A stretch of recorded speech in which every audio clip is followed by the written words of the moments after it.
Hey everyone, thanks for tuning into Power Athlete Radio. What was sport before carefully planned strength and conditioning programs existed? What was it like when the only athletes you saw in the weight room were the injured ones? Few people remember the days when training for any sport was comprised of little more than running long distance. But Boyd Epley not only remembers it vividly, he was part of a pioneering few who actually reformed this broken system. He's a god at the University of Nebraska and a founder of the NSCA. Here it is, episode 590.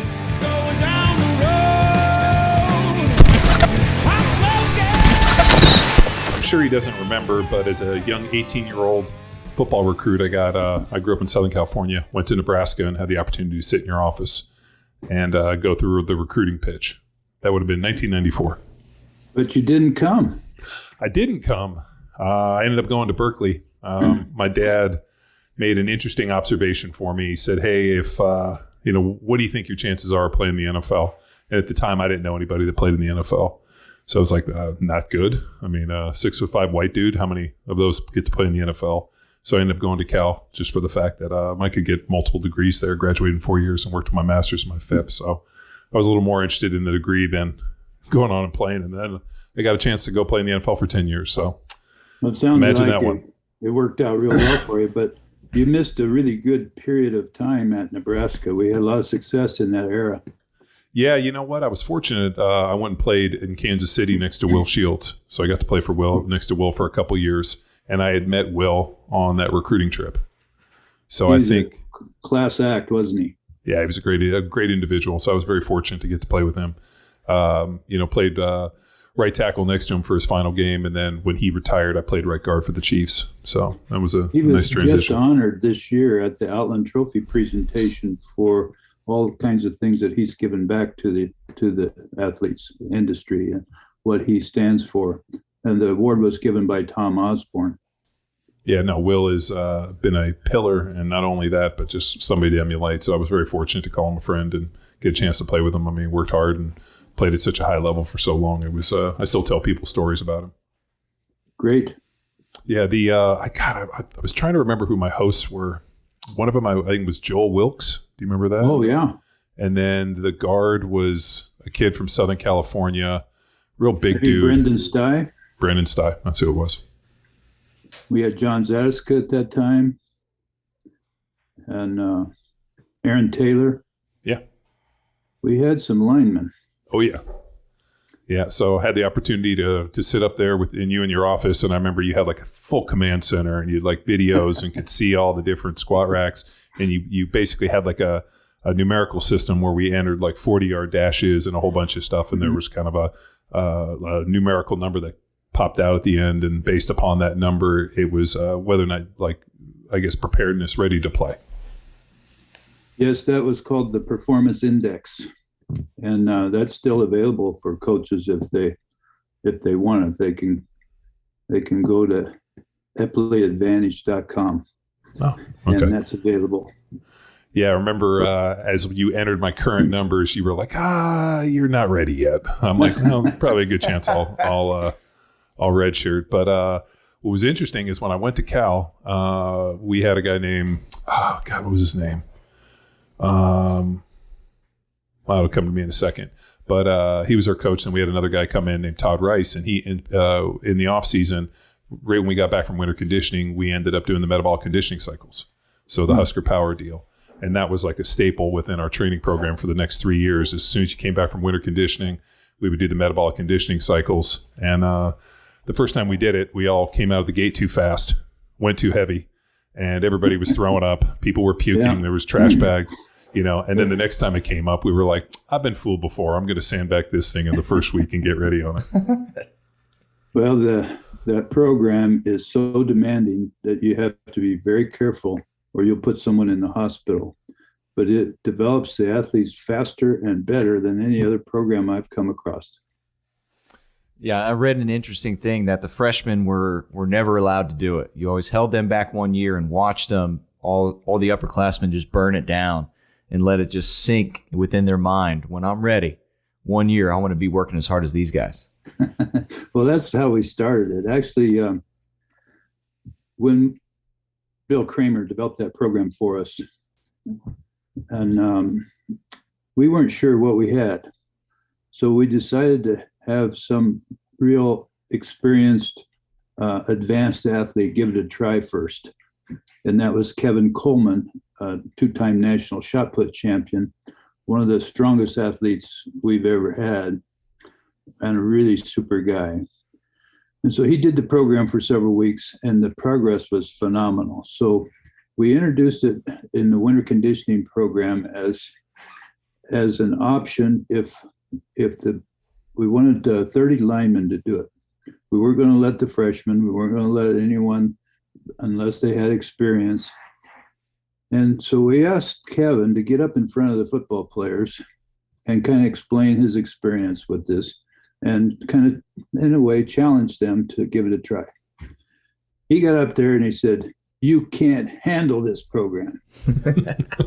That's all it took. Nice. And we got our 30 linemen to do it. Their progress was about what a normal athlete would make in 3 or 4 years in 6 weeks. It was unbelievable, but yet a little bit dangerous if you don't do it right. And we've had other coaches across the country put people in the hospital if they go 3 sets to start out. You don't want to do that. Yeah.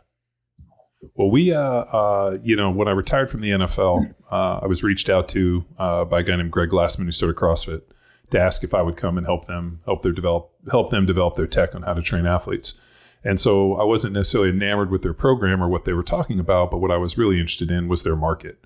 That, here was this really amazing collection of micro gyms around the world full of people that actually wanted to lift weights and train. Be it misguided, you can't necessarily teach effort. And the fact that people were willing to come in and do this stuff was enticing to me. So I agreed to go out and do it.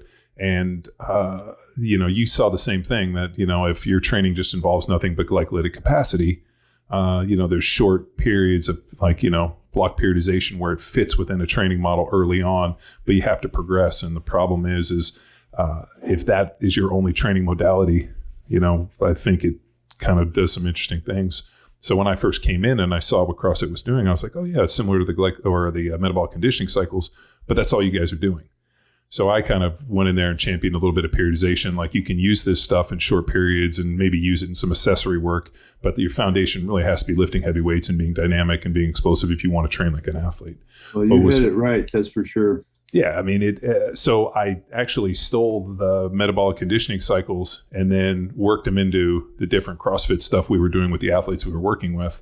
And it was pretty interesting, the amount of people that I got to test it and found different ways for people to use it within a garage gym setting and how to periodize with 1 set, 2 set, and working up to 3 set, and then kind of waving it back and forth and using it for 6-8 weeks. And we still use it in our programs online, different variations. And it's become a staple. I mean, just for me, like as soon as it gets cold and I know football's coming to an end, we always end up doing a block of it just because it helps with everything. It's amazing how the body will adapt if you do it in kind of the right intensity. You don't want to overdo it, and you need to do it or you won't have the gains. But Dr. Bill Kramer deserves the credit for that program. What was, that first year you implemented it with 30 linemen, what was that first day like? I don't think we had anybody throw up because we only started with 2 sets. And that's what I still recommend, that you don't start with 3 sets. It's just too much. And they can't recover, and you have people laying around throwing up, and it's not safe. Yeah. No, our coach totally went hammer down 3 sets, and they set up trash cans. And we're trying to get people to throw up and be sick. And, I like to think that when I first came to the CrossFit deal, everybody was talking about rhabdomyolysis.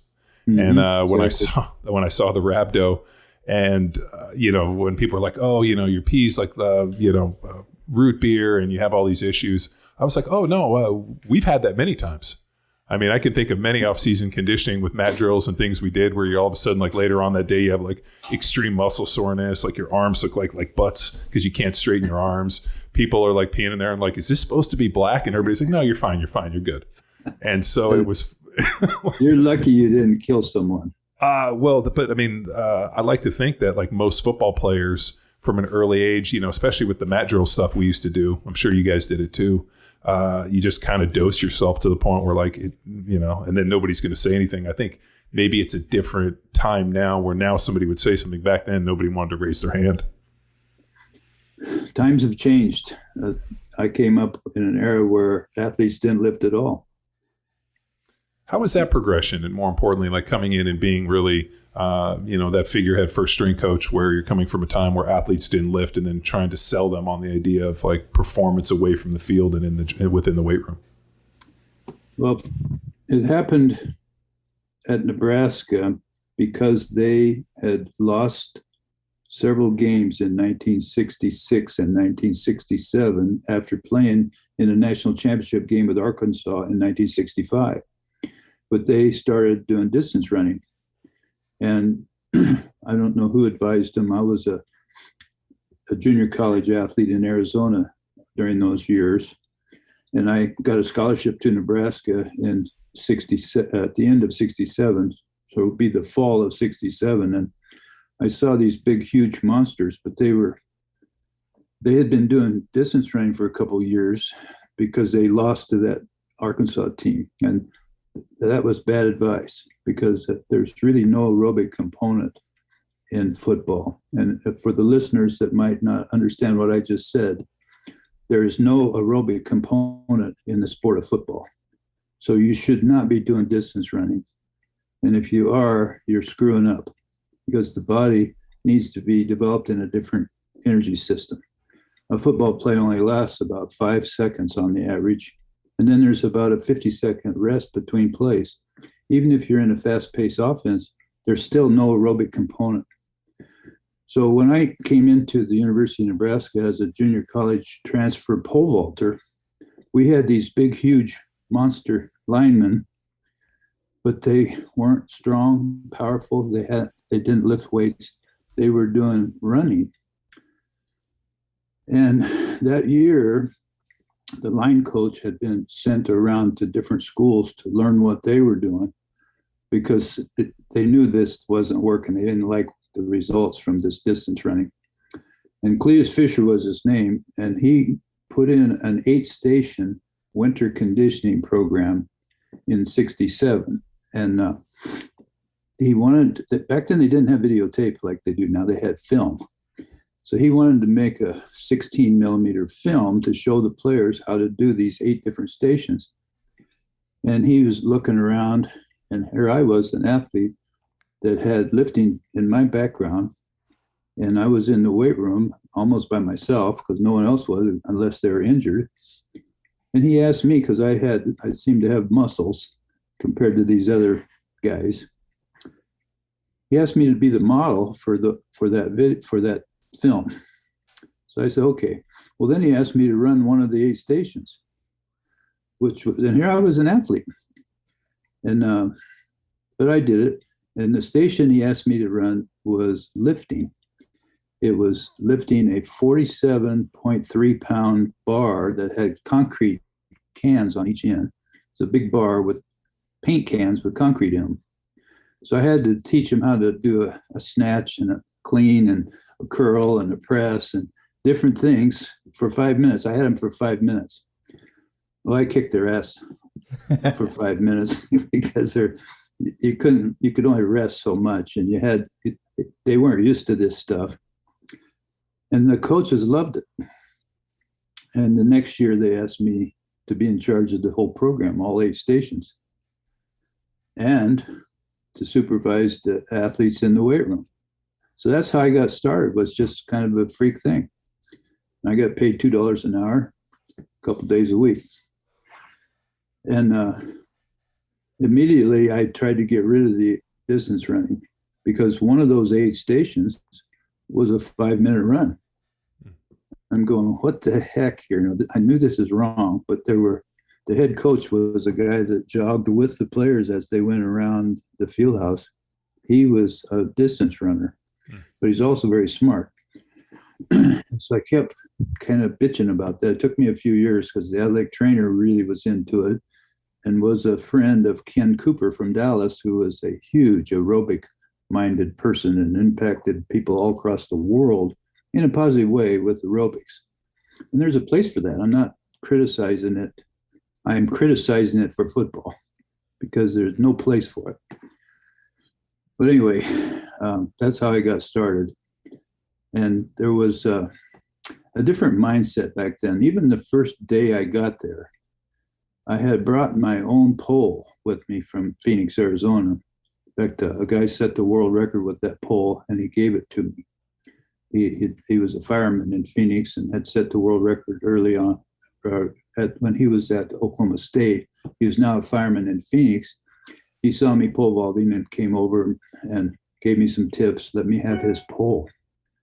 So the first day I get to Nebraska, I go, it's in August or September, and that's why I'm going to take my pole and go out and run, because I would run 40 yards, 120 feet with the pole. And that, you don't just do that. You have to kind of practice it, because you're kind of running sideways a little bit. It's not that easy to do. Just run full speed with carrying a pole. No, I've always said that the greatest athletes, and I didn't know you were a pole vaulter, and one of the greatest expressions of athleticism is pole vault. I mean, let's sprint as fast as we can with this big long stick, and then I'm going to need the precision to stick it in a hole, and then the courage to hang on as this thing basically shoots me Wile E. Coyote over a mark in 20 feet in the air. And then I got to somehow land without breaking my neck. So I always thought that was the greatest display of athleticism I've ever seen. Well, the crazy thing was that I go to Nebraska had an indoor track. So I go to the indoor track. Well, first I went out on the field and I was running, and the football coach, the fullback coach, he came over and says, "Get the hell out of here." He didn't want me out there running with this pole. I don't know why. It was like sacred ground. Football was practicing, and you don't come out here and screw around. Who the hell are you anyway? I'm the new guy. So I said, well, there's an indoor track, so I'll just go indoors. No problem. So I go, and the indoor track door is locked. So I asked around, and they said, well, you need to see the groundskeeper, Bill Shepard. And so I go see Bill Shepard, and he goes, we don't open that track until January during indoor track season. Why would we need it open now? I said, well, I need to practice. I'm here on scholarship, and I need to work out. He goes, nobody else does. What are you thinking? He said, you need to go see the track coach. So I went to see the track coach, and he says, yeah, we don't open that until February when track season comes, indoor track. I said, Coach, I came here to pole vault, and I need to practice, and they won't let me run outside. He said, all right, I'll get that door open for you. How often do you want to come? I said, every day. Every day. They couldn't believe that I was kind of a freak. So I started going to practice there every day, and pretty soon the high jumper came and started practicing. Pretty soon some hurdlers came. Well, then they needed hurdles. Pretty soon we had the whole team doing off-season training, and it never had happened before. It was unbelievable. And it was the same in the weight room. They had never lifted before. And I imagine it was that way across the country. It was mind-blowing to me. Wow. I think when I went to Cal, Eric Cohn was the strength coach. And we had like a ton of fast guys, a lot of East Bay, a lot of Northern California guys, a lot of just fast guys. And I remember the head coach came in, and this is before winter conditioning, and said, "Hey, we're plenty fast enough. We are, we got speed on tap." Yeah, I still laugh at like not only the ignorance of this guy, but like the stupidity and just the like the hubris. And he's like, we're plenty fast enough. What we need to be is better conditioned. So we are going to change the conditioning test to a 1 mile test. So a 1 mile conditioning test. And for our winter conditioning, we're going to sprint down to the track and do Indian runs where you get in a long line and the back guy sprints to the front, and then you kind of do this deal. And so we would have to run down to the track and do a mile of Indian runs and then run back. And that's what we did our winter conditioning, like 4 days a week. And then you ran into the same problem I had. That's exactly what I was facing, because they would say, how are we going to be in shape for the fourth quarter if we aren't in shape? I said, hey guys, the fourth quarter is no different than the first quarter. You have a 5-second burst, followed by a 50-second rest. And now there's 3-minute commercials. TV commercials now are 3 minutes. As you have any kind of action on the field, there's a timeout and it's 3-minute rest. The body is completely, fully recovered. All the energy tanks are full, ready to go, full power after every TV break. And it's so hard to wear a team down now that it's ridiculous. Yeah. So we go out and he changed the conditioning test. And if you were over 300 pounds, you had to run 7:30, sub 7:30. If you were under 300 pounds, you had to run 7 minutes. So I weighed in that day at 298. And I was like, fuck. So I went out and I ran a 6:58 mile, and which was smoking for me. And the crazy part is we went out and we didn't sprint that entire year. All we did every day was go out and try to make that conditioning test, because if you didn't make the conditioning test when we went to training camp, you had to wake up at 5 a.m. and run it before practice until you made it. And I was like, dude, there's no way. And so I finally ended up making it. A bunch of our offensive linemen made it. And what happens? I think we went like 2-8 and absolutely got murdered every play. And I remember the coach being like, you guys have no legs out there. And everybody's like, well, we spent them on the mile run. And that's right. Needless to say, that guy got fired. Well, there should have been a lot of other coaches fired too, but we had a very similar situation where our athletic trainer, because of this Ken Cooper, was into testing a 1.5 mile run or a 12-minute run. Either way, that was the same concept. And ours was a 1.5 mile run, and you had to run it in a certain time like your team did. And I hated it, but I had to put up with it for several years before I could finally get rid of it. But one of the ways I got rid of it finally was we had a very exceptionally talented defensive lineman, and he struggled to make that test. And so if you didn't run it, you had to run it again. And then he had to run it a third time. So he was a guy we couldn't afford to not have him on the field. He was that talented. So, but I had to go by the rules that were in place at the time, even though I hated it. I took him to the indoor track, which was a brand new indoor track, air conditioned, instead of running it outside in the heat, and a 220 track. And as he was coming around the last lap, I could tell he wasn't going to make the time. He was almost right on it. So I got behind him and pushed him, and he made his time. And we never told the coaches that I helped him a little, but he ran it and I pushed him and he made the time. And after that, I started a campaign to get rid of that test. I created a video with the help of Mike Arthur, who was my top assistant for many, many years, brilliant guy, called Conditioning for Power. And now we sold that for a while, but now I provide it free to anyone that wants it. It shows how the 3 energy systems in the body work and how there is no aerobic component in the sport of football. And if you're doing any distance running, you're screwing up. And so I took that video into the football staff office, gave it to the head coach, said, Coach, I want you to show this to the staff. And I walked out. We never ran distance. We never did that test again. And so in your era that you would have been a Nebraska athlete, we were on top of it.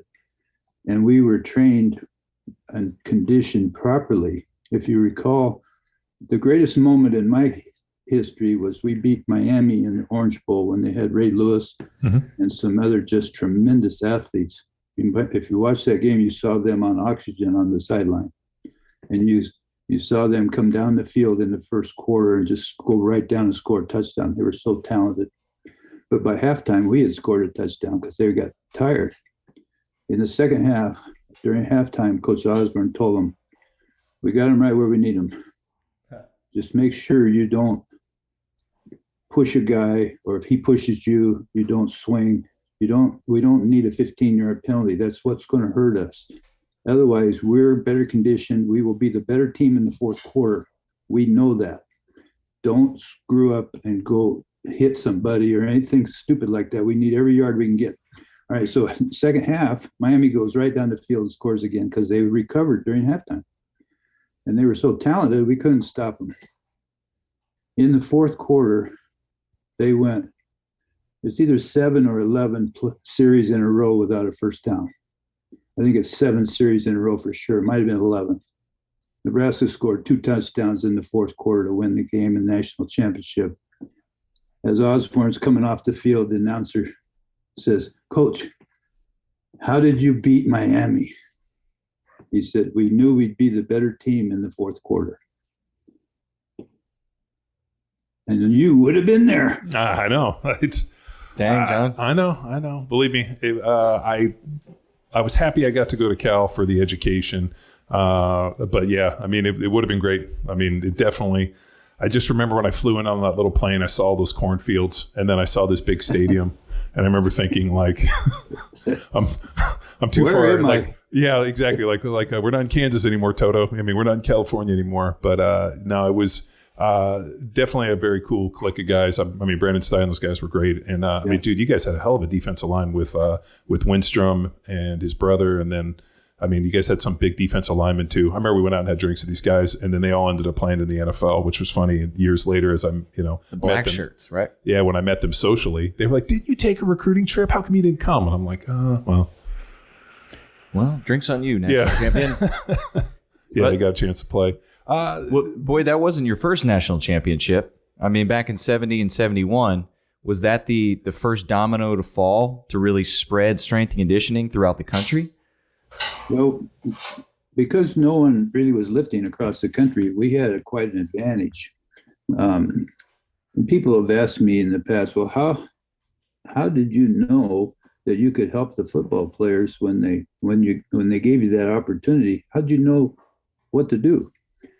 Well, you got to remember, I was a pole vaulter running 40 yards with the pole, and my goal was to be as fast as I could. So I knew how to develop my legs to make myself run faster. And that's what they needed. And so we started testing the 40-yard dash. And I made a mistake testing too often. We were testing the 40 every 2 weeks. Well, that's, we didn't know any better. Mm-hmm. And so over time, we learned that you don't test at the start of fall camp on the 40-yard dash. You might get a hamstring pull. And so we went through an evolution of learning how often to test so that we didn't get hurt. And I can remember even when Mike Rozier was on the team, and he ran twice, and he wasn't happy with his time. And he asked me if he could run a third one. I said, no, you're a Heisman Trophy candidate, which he did win. We can't afford for you to have a hamstring pulled. And so, no, you can't run. So he went over and asked Coach Osborne. And Osborne says, no, Mike, we've had some injuries when people run too often. And so, no, we don't want you to run a third one. So we were putting the timers away and everything. And we all looked, and there's Mike Rozier running the third time naked. Just stark naked, no shoes, nothing. And he didn't run any faster, but we all got a kick out of that. Yeah, that was back in the days when no females were allowed in that building. It was just men in there, fortunately. And no cell phones. Now everybody's got a cell phone or a way to video. I mean, yeah, that's it's probably we've lost a lot of good content, but we've saved a lot of lives. You think that would have hurt or helped the Heisman campaign? Oh, man, they probably would have hurt him. He would have been like, weird display. I mean, like things are so convoluted these days.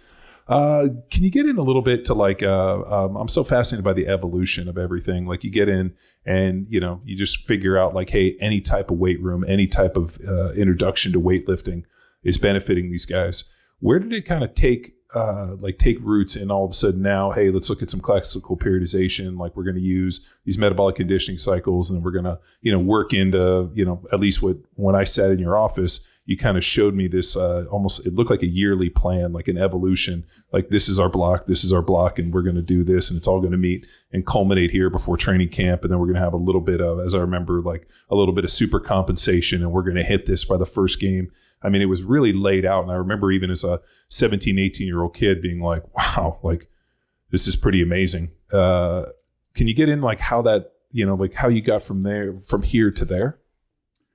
Well, even early on, when I was just getting started, and Coach Oswin would bring recruits in on Saturday morning, he'd bring them one at a time.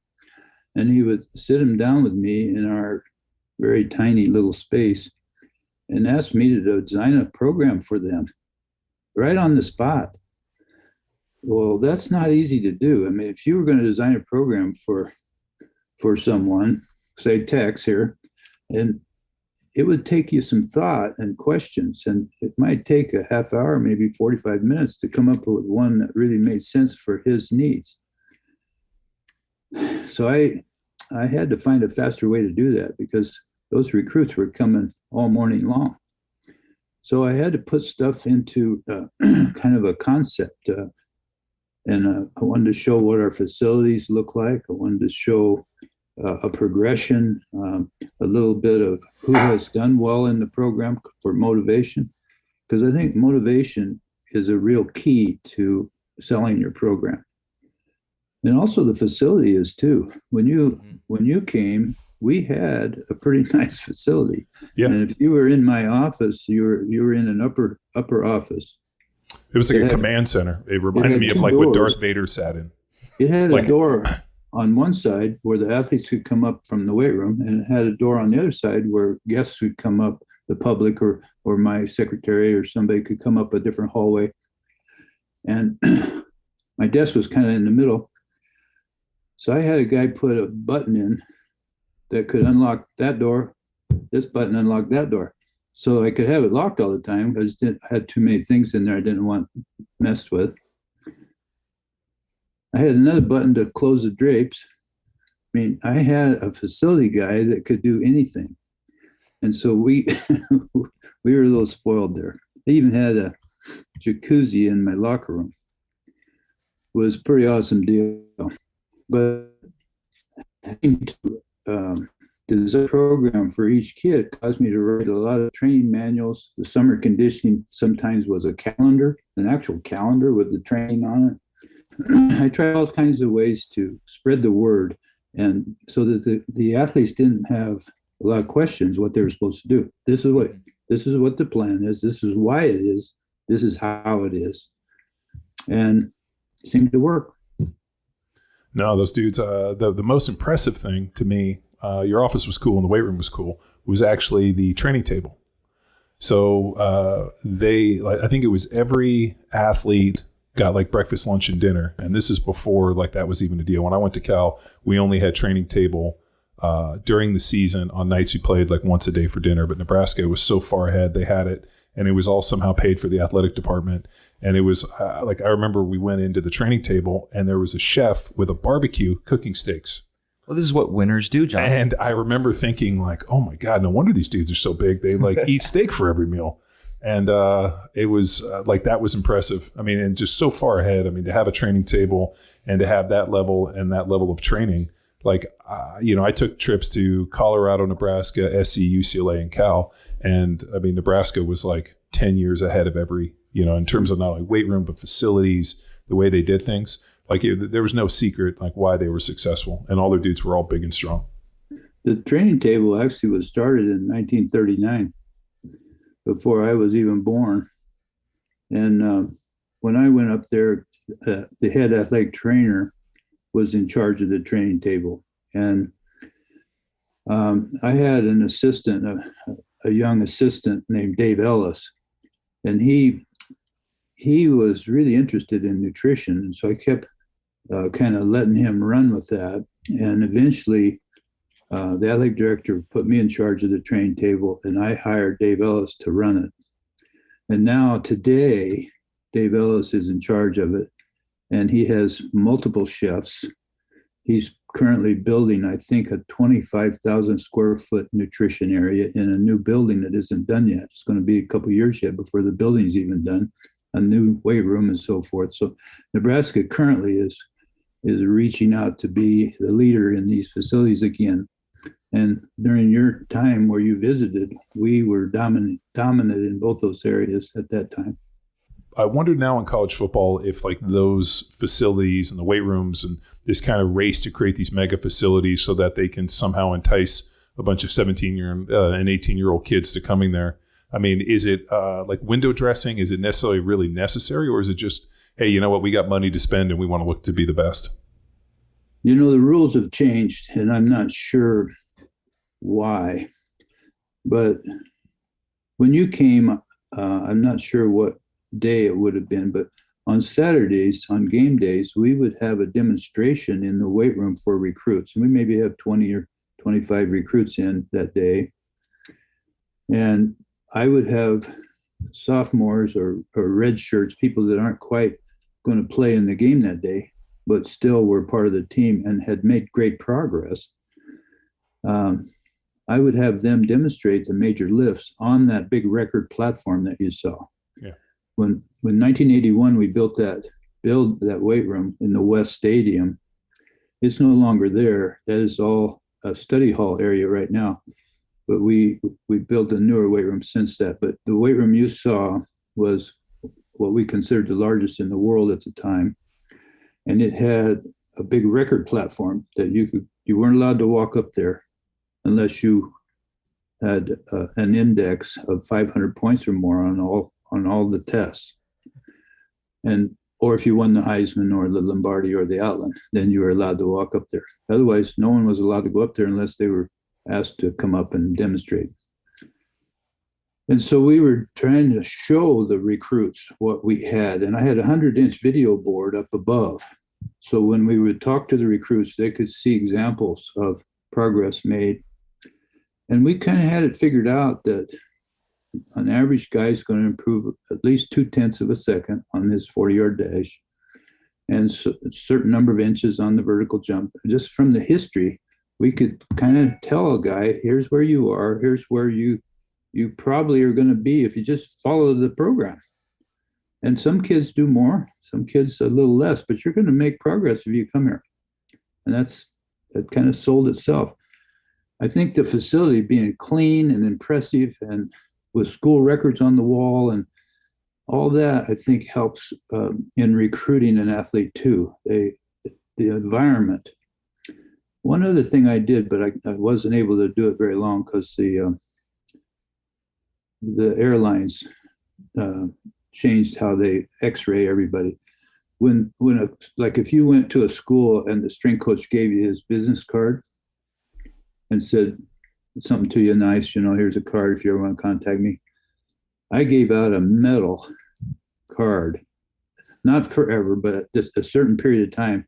I would give the recruit a metal business card and said, if you choose to come here, great. If you don't, I will still help you. Just give me a call. So I had people like Ben Plucknett, national champion discus thrower from Missouri, on our program.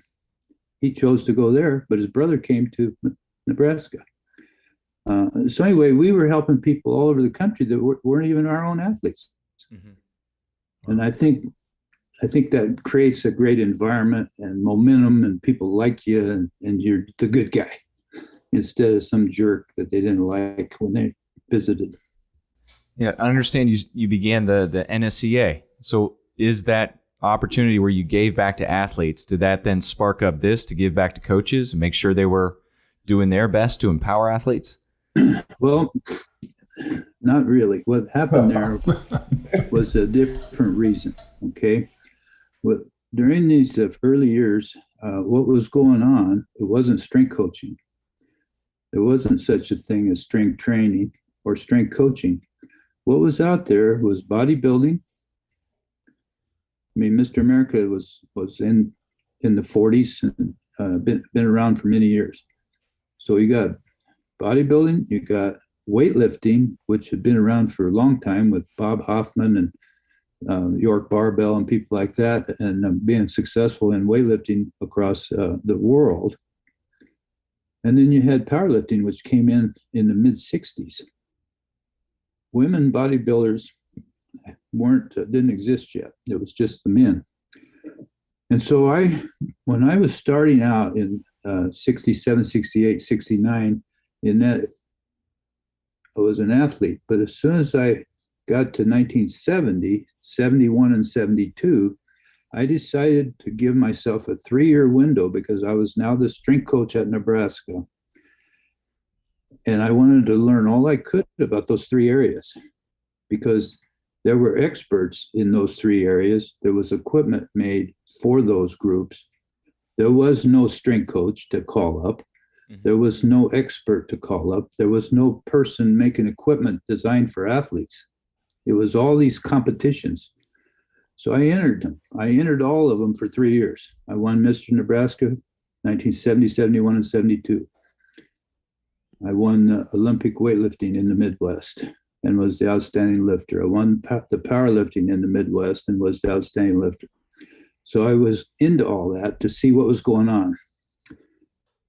And true to my word, in 73, I quit competing. I still hosted some meets and brought people together and was a judge at some big meets and got invited to judge the Mr. America competition in 1977, I think it was, in California. And they had elephants coming down the street, Mr. America parade, with a Mr. America on each elephant. It was a big deal. And the National Physique Chairman, I think his name was Ralph Countryman, something like that, might not be exactly that, but he was going to retire, and he asked me if I would like to be the National Physique Chairman. Because there was a guy in Nebraska named Perry Rader in Alliance, Nebraska, that owned a magazine called Iron Man Magazine. So he competed with Bob Hoffman's Strength and Health and Muscular Development magazines. And so I was on the edge of all that, but I didn't like what I saw at this Mr. America competition. Women weren't competing yet. It was unheard of for women to be involved, but the men were on steroids, and you could see it, and they were freaks. They were freaks of nature. They had shoulders the size of basketballs, and they could hardly talk. They could hardly walk. It wasn't what I wanted to get into. So in 1977, that was just not what I wanted, not what I was looking for. And I had studied these 3 areas to pull out what I thought would help our athletes. Mm-hmm. I came home and sent a letter out to every college and asked them what they had. What equipment, how many bars, how many sets of Olympic weights, whatever they had. And I took that information and created a directory of strength coaches, the National Directory of Strength Coaches. Well, then people start saying, well, you should probably have a convention or something, invite these people and let's get together, because these people are interested in helping athletes. They're not the weightlifters, the bodybuilders, those kind of guys. They're this new breed of people trying to help athletes. So I said, man, that's a lot of work. I'm not necessarily wanting all that. But they said, you're the guy. You got to do it. I said, well, how about if we just join the trainers? They have an organization, and in 1977, they're going to meet over here in Las Vegas. Maybe we could just join them. So Jim Williams was my first assistant, and he had gone to Arkansas. And then, so I said, I could use your help, Jim. So meet me in Las Vegas at the trainers convention, and we'll promote this and get a group of guys together, and we'll create a strength training organization. But we'll have to pay a membership to the trainers to be part of their organization so we can have our own organization, double membership.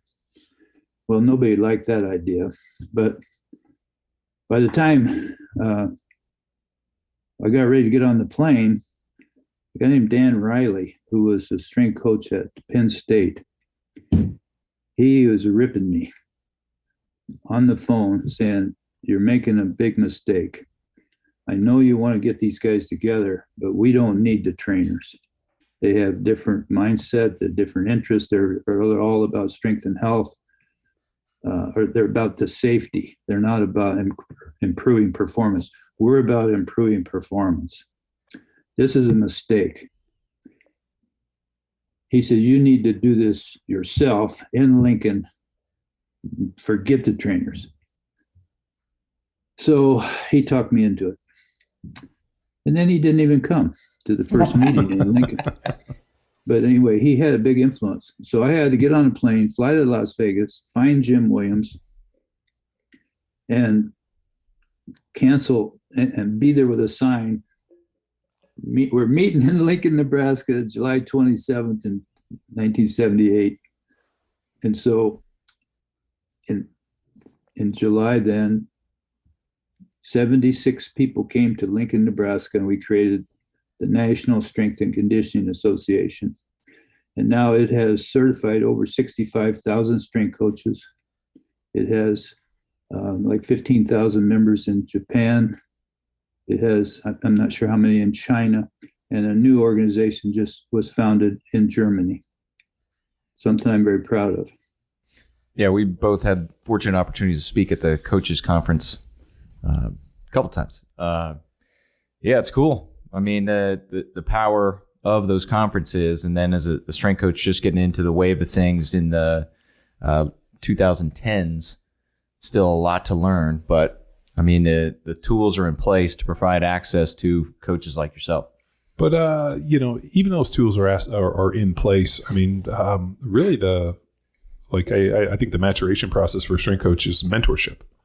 As a young strength coach, you kind of mentor under a more established individual, kind of learn their system. Hopefully you develop over time and find new people instead of just parroting somebody else's. Mm-hmm. But can you get into a little bit of that mentorship piece and how important that is? I think for people that are listening to this podcast or strength coaches that are listening to it, like that piece, I think has become so not necessarily undervalued, but because we have so much access now to be able to, Zoom calls, emails, text messages, we can drop in anywhere. That idea of actually going and physically meeting with somebody and mentoring underneath them is so valuable.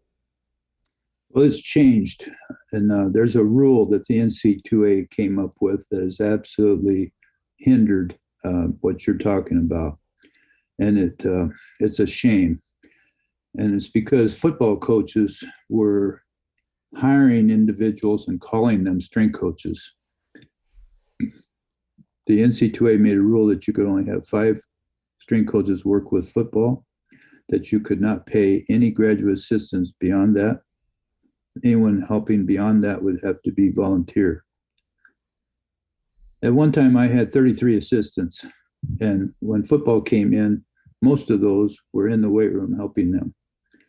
And so there was tremendous supervision, and maybe a third of those were female. Now it is almost impossible for a female to have an opportunity to work as one of the 5 strength coaches for football, because there's so many men in the field to choose from. In fact, right now, I don't know of one that I could give you an example. They have to kind of choose to work with the other sports, and I think that's wrong, because some of the best strength coaches in the country are female. They're smart. They know more than just strength. They know the nutrition side. They're excellent, and they're good motivators. So I think that NCAA rule is really a poor decision, because what happened with football is they've created something called an analyst. And I don't think there's a limit on how many analysts you have. So schools have had to build new office spaces for all the analysts that they have now. And they have senior analysts. And I mean, it is really destroyed the concept of a mentor program for strength and conditioning. You're limited to these 4 assistants plus the head guy getting paid for football. They've now become part of the football staff, which means they get tremendous salaries. I looked at something just yesterday. that someone else had produced, and it said the average salary for a strength coach is like $70,000. Well, the head strength coach at Nebraska makes $600,000 because he's part of the football staff, part of the 10 coaches that get paid, and the athletic director determines, so here's $5 million or here's this many dollars for those 10, and you decide how that works. That's not the way that it was when I grew up and came through the system and created whatever I created. That wasn't the intent. And so I'm not happy with that at all. I'm not happy with the NCAA for doing that. I think it needs to be changed now and get it fixed. And the people who volunteer, why should you have to volunteer to learn how to be a strength coach? You should be getting paid something to be there, put in your time, learn the trade, and it would help everyone. Yeah, I was a part of that free. I understand it was the Nick Saban rule is labeled among strength coaches. Yeah, but I mean, we've talked about this. What does it matter? I mean, they're paying kids to play anyway. So I mean, as a NFL player, if a school approached me and said, "Hey, we want to bring you in as a strength coach to work with our offensive linemen in the off season," are we looking to create the best product possible, or is because the NCAA has this idea of like somehow they're trying to put these rules in for fairness, but at the end of the day, what's the fairness factor for a small school opposed from a major school that gets to play on national TV? So I mean, it's kind of I think it's stupid. I mean, the NCAA, like anytime any of the rules have always come out, it just ends up feeling like a poor choice. Like, I mean, the fact that they only limited, so our scholarship checks, you can laugh at this, were like $740 a month, and we weren't allowed to live on campus. So my rent was $475. So I just, a few $100. My mom and dad kicked me a few hundred extra. So I had about $400 or $500 a month to live on. And we were only allowed a training table one day or during the season at dinner. And so we were so far below the poverty line that it was unbelievable. I mean, I remember people being like, end of the month, and it's like, Jesus, how the hell are we going to eat?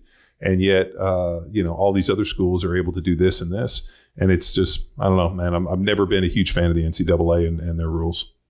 Well, I can remember 4 years ago on my birthday, which is June 2nd, I was introduced to 3 or 4 new volunteers for football strength coaching. And one of those is still volunteering today, and that is over 4 years ago.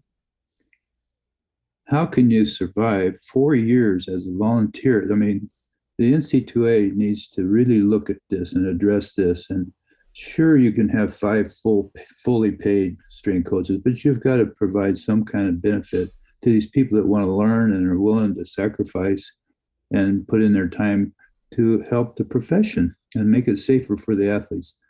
So I'm hoping someone can get that fixed, because it's a problem.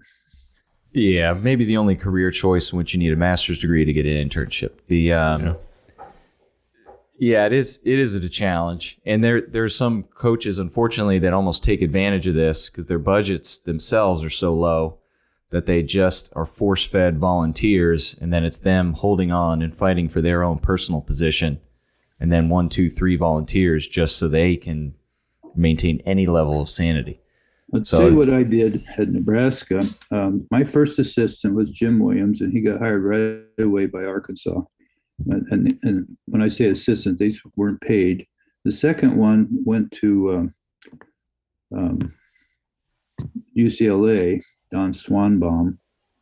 And the third one, the University of Miami hired him, and then they asked me to design their weight room for them. And so I came down there, and the one man bought all the equipment for the weight room, a very wealthy man. And so Steve Bliss put that in. And then just a year or two later, Woody Hayes was at the Orange Bowl, met Steve Bliss, was practicing at their facility for the bowl game, called me up and said, "Hey, I met this little guy. You think I should hire him at Ohio State?" I said, "Yes." So Steve was the first strength coach at Miami and the first at Ohio State. None of those guys were paid. So my fourth assistant was Mike Arthur. And I went to the athletic director and I said, Coach, I can't keep losing these guys. I train them and they help me and then they're gone. And I got to train the next guy. I don't have time to do that because you keep adding the other sports. You know, basketball was second, then baseball, and then all of a sudden, one day I had 7 women's sports. Never got a penny extra salary, but I needed help. And so he said, okay, I'll give you $4,000 a year for Mike Arthur. And that seemed to work. And Mike Arthur is still there today.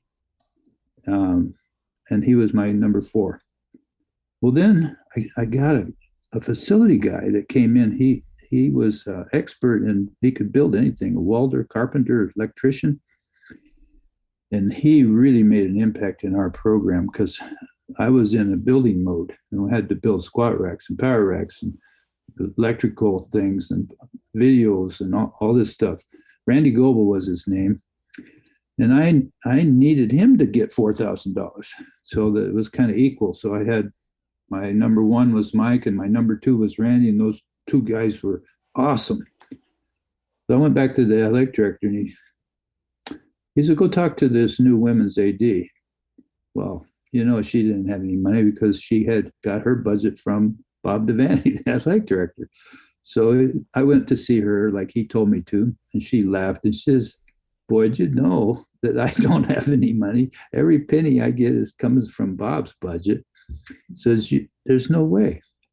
So I went back to Bob Devaney and I said, I want to send a letter out to the ticket holders. He goes, and what do you want? What are you doing? I said, I want to ask for $35. He goes, I don't want you bothering those guys. I said, Coach, I need help. These guys, I need to keep these guys. He said, well, I don't want you bothering my donors. I said, how about if I take the list and show it to whoever you choose to look at it for me, and they cross off any name that they recognize. He goes, well, that sounds fair. Okay, so the list was only like 12,000 people, owned 76,000 seats. So I took it to the business manager and he crossed off about 1,000 names. You know, the bigger names that you would recognize, wealthy people in the community and so forth, banks and so forth. And so there was like 11,000 left. I sent him a letter and asked for $35. And I got back over $40,000 on one request. So not only was I able to help that Randy Goebel, I was able to create the Husker Power Club, Booster Club. And we ended up raising over $2 million. And it was dedicated to my staff. And not equipment, not other departments, to the strength coaching staff. We put $300,000 in an endowment so that there'd be interest coming off of it each year. And that's what I would give to the staff. The deal was not a penny would ever go to me. And I got audited every year at whenever they wanted. And it was a good thing. And so I encourage other programs out there to do something like that. As long as they do it within the rules and they don't take any money for themselves, it should work for them to be able to help out their staff. And it made Nebraska work. It made it work. Because at one time I had like 33 people that I considered my staff. And that included people working at the training table and nutrition and so forth. And we also had a psychologist. We had a performance team. We had it going, and it made an impact. Have they been able to extend it? I mean, like, what year did you retire, and have you been able to stay on as almost like an advisor to make sure that this is extended through?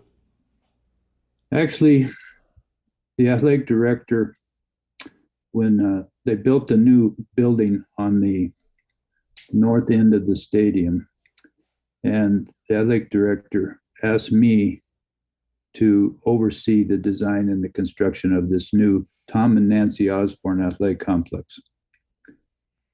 And so I said, well, I'll try to do both. He goes, no, you can't do both. We're gonna have to hire a different strength coach because you're gonna be too busy. Well, he was right. I tried to do both, but there were decisions every day that just, I mean, where to put a sidewalk, where to put a concourse, what kind of restrooms. I mean, where we were going to put displays, and all these decisions. It was an amazing project, skyboxes and so forth. So I had to give up the strength training, and then he and I kind of had a disagreement, right? Just a month or so before the building opened. He hadn't raised enough money to finish the project because he fired the head football coach, who was very popular at the time. And the fundraising kind of dried up. So he ended up somehow finagling that $300,000 that I had raised for my staff and had to use it for the building, which I wasn't real happy about. So I ended up leaving and going to the NSCA building in Colorado Springs full-time, working there. So I was there about 8 years, and then the next Nebraska athletic director invited me to come back. And so I ended my career at Nebraska as with a gap in between. And so that Husker Power Club still exists. It's not called the Husker Power Club. It's called something different now, the Power Club or something. And so I don't have anything to do with it anymore. I retired in July of 2019. So 2019, I retired, and they are building a new building now that will have somewhere like a 40,000 square foot weight room. And I told you a 25,000 square foot nutrition center. It should be pretty incredible. But I don't have anything to do with that because I have retired. Okay. Nice. How do you feel about the the NCAA with their changes this year in terms of paying players and allowing players to go out and start marketing themselves? And I mean, I know how I feel about it. I'm curious to know how you do.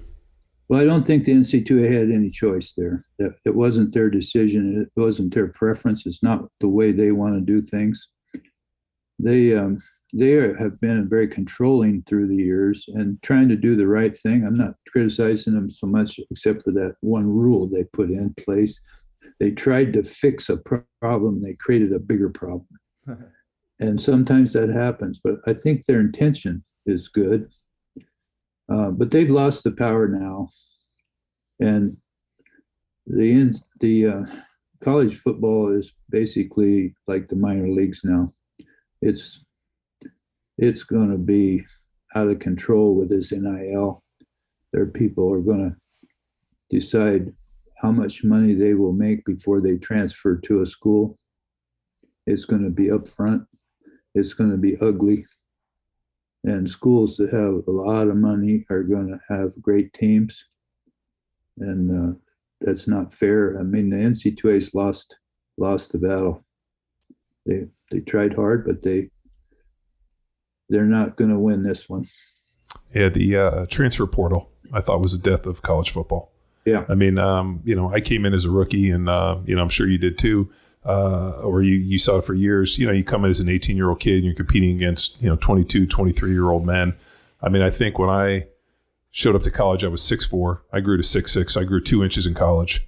Didn't own a razor. When I showed up at 18, I mean, grew into physically into being a player that I wasn't necessarily at 18 years old. And, these kids it seems weird to me that all of a sudden, hey, I'm not playing, I'm being screwed, I'm going to put myself in the transfer portal. Coach hates me. Yeah, coach hates me. And as a young 18-year-old kid, I mean, not physically mature enough.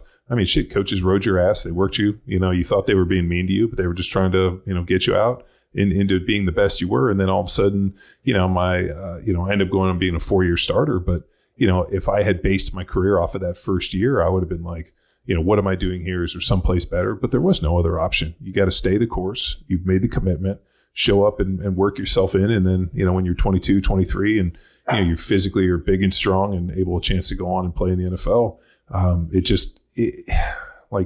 To allow an 18-year-old kid who's got the mental capacity of like an amoeba to be able to make these decisions. I mean, I look back, there was never a point in my life where I was probably dumber than when I was 16, 17, and 18 years old. And to allow these kids and their parents who weren't very sophisticated to make these decisions feels like a travesty. I agree. And we haven't seen the worst of it yet. Yeah, it just feels, I just shake my head with these transfer portals, because then if these kids enter their names in and they don't get picked up and they got to stay at their school, then the coach is pissed at them anyway. Like, hey, this kid doesn't want to be here. Why do we have him here? Right. We were spoiled being in an era where the coach was in charge and was able to motivate players to work harder than they knew how to, and benefited from that. And now it's going to be harder to motivate a player to do the kinds of things. I think you talk about that circuit. You put somebody through one of those circuits, you're gonna lose half those kids. Do you remember a couple of years ago when Oregon got in a heap of trouble where they had a little off-season conditioning? It was Iowa. Oh, was it Iowa? Yeah. Okay, yeah, was it Iowa? Where those kids? Oh, maybe. There's a number of there's a number of them. But the workout was like 225 back squats. That was Iowa. Yeah, and prowler pushes. And these kids ended up, showing up. Like, they made the mistake of, bringing these kids back, and this was their first, workout after, winter break. And the kids didn't show up in shape. And of course, as you know, when you go after the bowl game or when the season ends, you hand them, hey, here's your off-season workout, your winter conditioning workout. Be prepared, because the first day back, we're going to hit the ground running. Like, that was the standard we got every single year. And I went home and trained the whole off-season or whole winter, because I knew they were going to come off and try to break a stick off in us on that first day back. And the dudes that didn't were going to pay the price. And so similar deal. And they bring those kids back, and it was like 225 back squats and prowler pushes.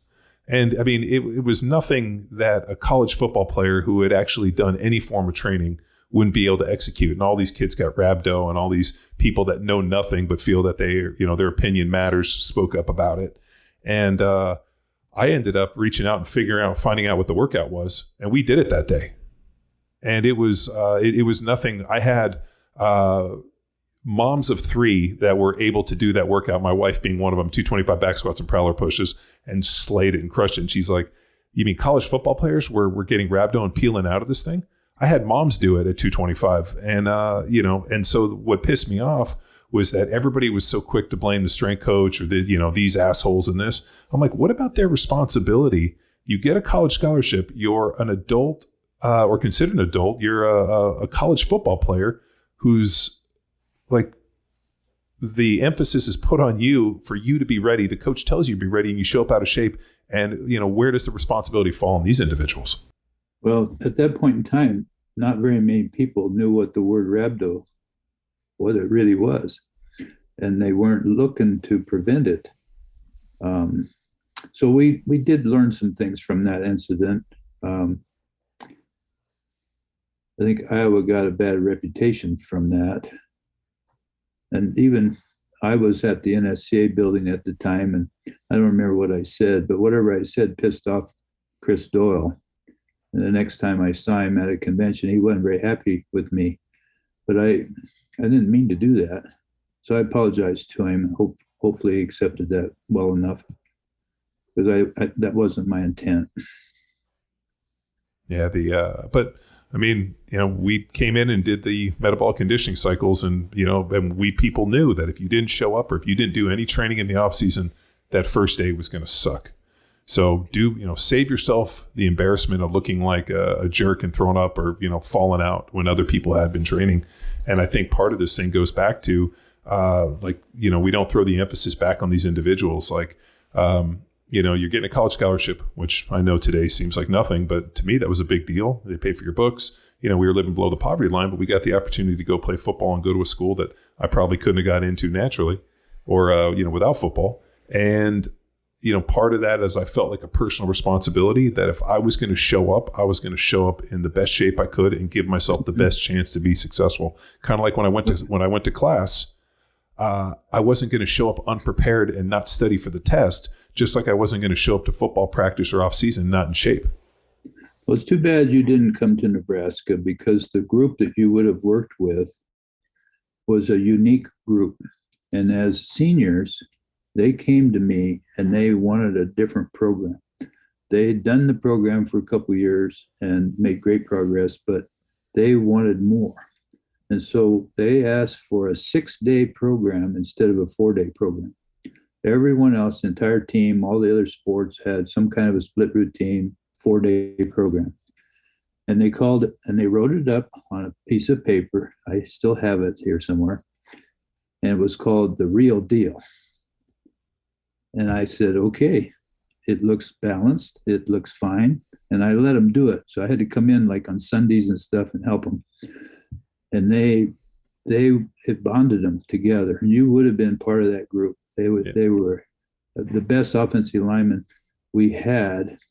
Dave Remington was tremendous before that, and Dean Steinkuhler. But as a group across the line, these guys, you would have been part of that real deal. Yeah, no, I loved it. It would have been nice. I'll tell you this: I probably would have made a different selection had I known I was going to go play a decade in the NFL. Just for the mere fact that, at the time, I just figured I'm going to use football to be able to get to a really good school, graduate, and then be able. And my goal was actually to go to law school. So I had applied for a scholarship to go to Bolt Hall, which is the law school at Cal. And when I ended up getting drafted, I figured, how long do I play? Like a year or two, maybe make a little bit of dough and go back to law school. And then a couple years turned into 10. So it was a little bit different, but. Yeah, believe me, as I was sitting there and you guys won the national championship in 94 and 95 as a freshman sitting at Cal, seeing how bad we were and being like, shit, I could have gone to Nebraska and gotten 2 national championships. Shit, made a mistake. But, it ended up working out in the end. Well, we had some up and down years. Actually, when we won in 70 and 71, we were in the top 10 in the nation 20 years in a row. And it was like we kind of got complacent with that. And we dropped out of the top 10 and went like 21st or something. And it was like, what the hell happened? So we had a get right session at the start of winter conditioning one year because we were averaging 40 absences a day from the program. And I had 287 players. Oklahoma had 66. We had so many walk-ons that I couldn't even tell where the 11 starters were in the group. I couldn't. And I went to Coach Osborne. I said, Coach, I want to cut 100 players. And he laughed. He said, what are you talking about? I said, Coach, in winter conditioning, I can't even see the guys I'm supposed to be getting ready to start for you and watch their progress, unless I go back and get a piece of paper and figure out what group they're in. We have too many people.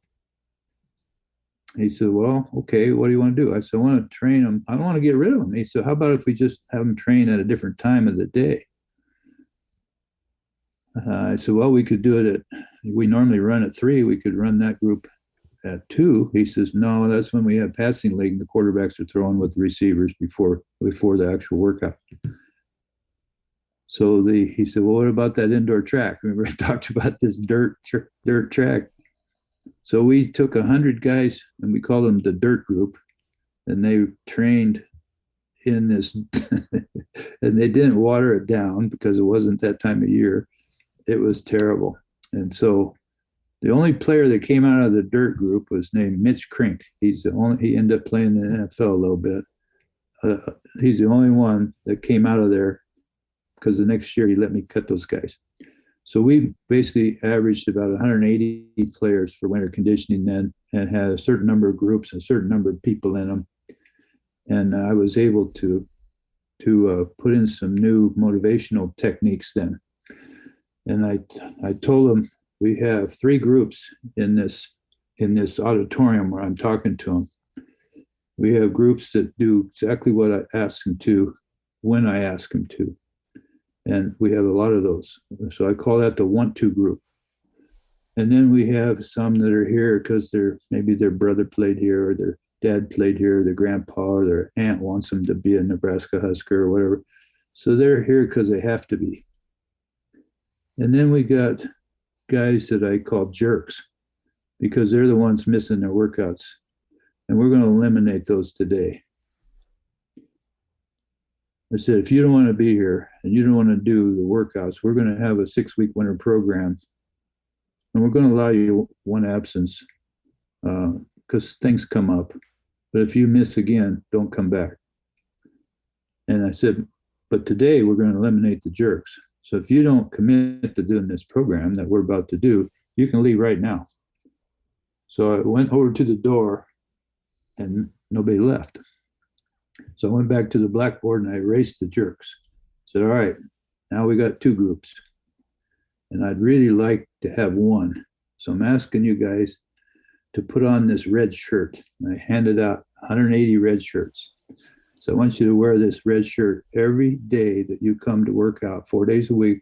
When we go to run, when we go to lift, you're going to wear this red shirt as a reminder that you've made a commitment to do the program that we're asking you to do as a team. And we're going to make progress like you've never seen. They all put on the red shirt. I said, now, if you're committed to all this, and it took me about half hour to tell them all the stuff we were going to do, but you're committed to this program and you're going to do everything, then I want you to stand now. Boom! They all stood up, and it was, got chills down my back because it was unbelievable momentum. The linemen went 6,000 workouts without an absence. Wow. And so when it came on Monday, the last day, we were going to test on Wednesday, got them together, and I said, guys, your progress has been tremendous. I expect, normally we break maybe 15 to 17 school records when we test.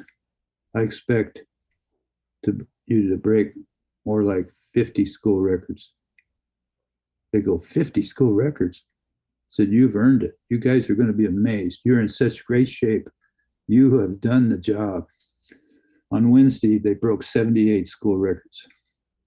Unheard of. Progress was unbelievable. That's what led to those 2 national championships in the 90s. It's pretty amazing as a strength coach when you think about the amount of time that a football coach works with an athlete, opposed from the amount of time that a strength coach works with an athlete in college. I mean, during the season we worked with our strength coach or our position coaches, and maybe we saw them a little bit in the off season. But for the most part, the strength coach, almost 10-1 was the individual that we dealt with most of the time. So it's always amazing to me that whenever like they're like, oh, this team's not doing well, let's fire the strength coach. And I'm always like, how come the strength coach always becomes a sacrificial lamb? So unfortunate. Yeah, I was fortunate to be Tom Osborne's only head strength coach his 35-year career, and we won 356 games. We had 34 9-win seasons. So quite a run. Meant 5 national championships.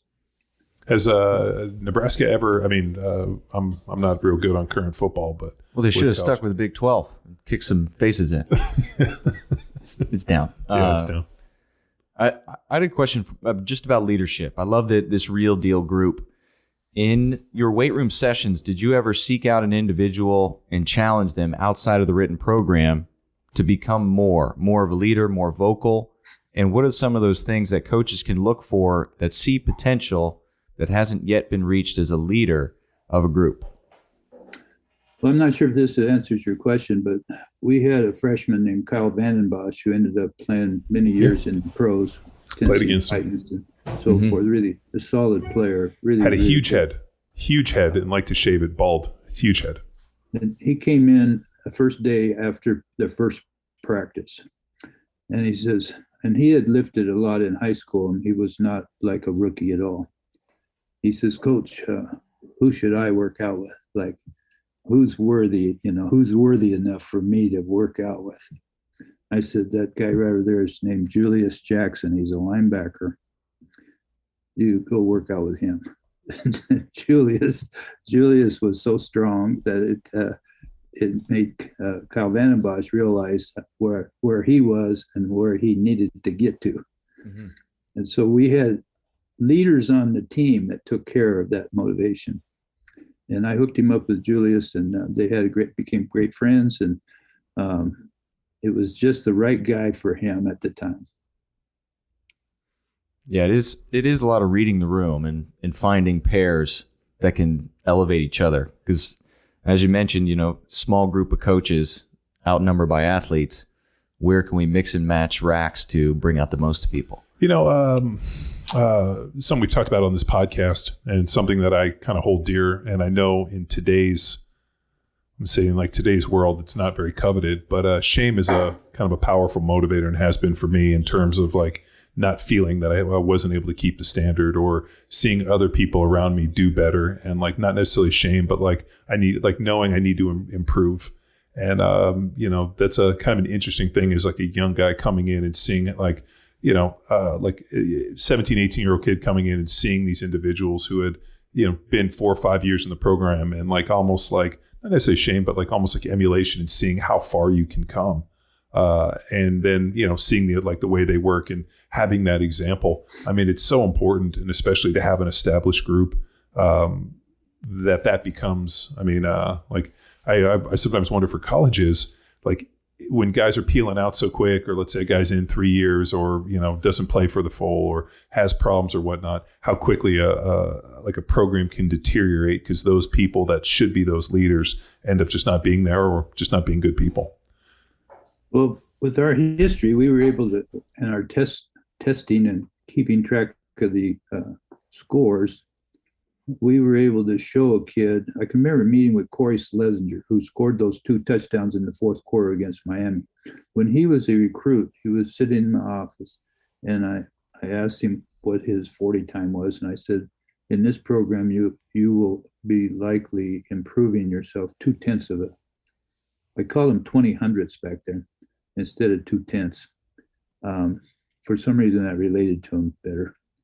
And each of the tests that we do, he'd been in our football camp. I said, this is where you are physically on your performance test, and this is where most likely you will end up as a senior.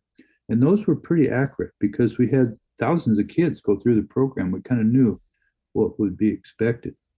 But you mentioned it earlier in this podcast, but the performance index that I must have shown you as a recruit. But I want to also mention the strength index, because a lot of people get excited about testing, and they go to these camps and they pay money to be tested, and they go back a month later and they get tested again, and they pay money and they go get somebody else to test them.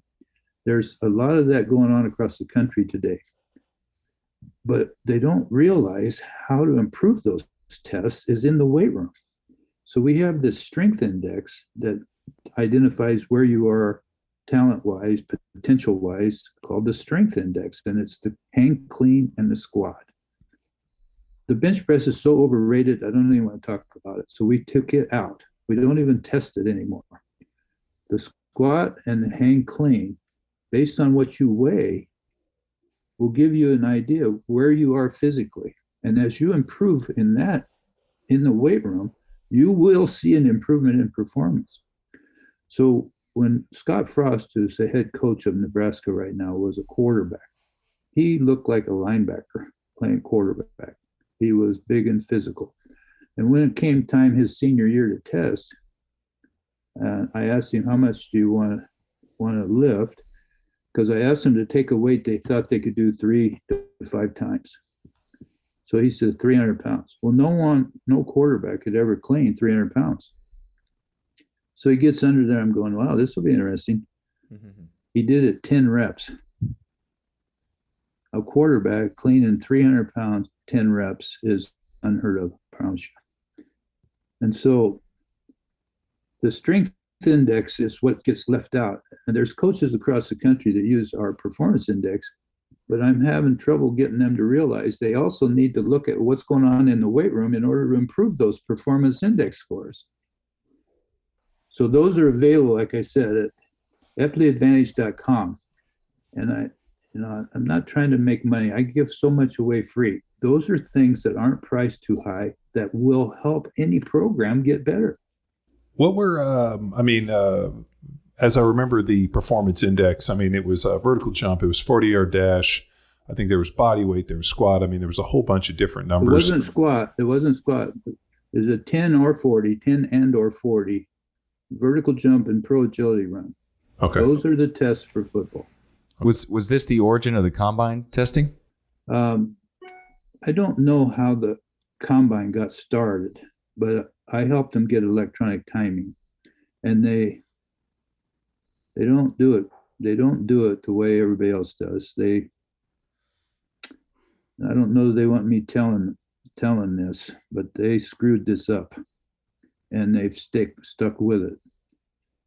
What happens when you do an electronic time, you put your thumb or your hand in a beam or a switch. And when you lift your hand off that switch, the timer starts.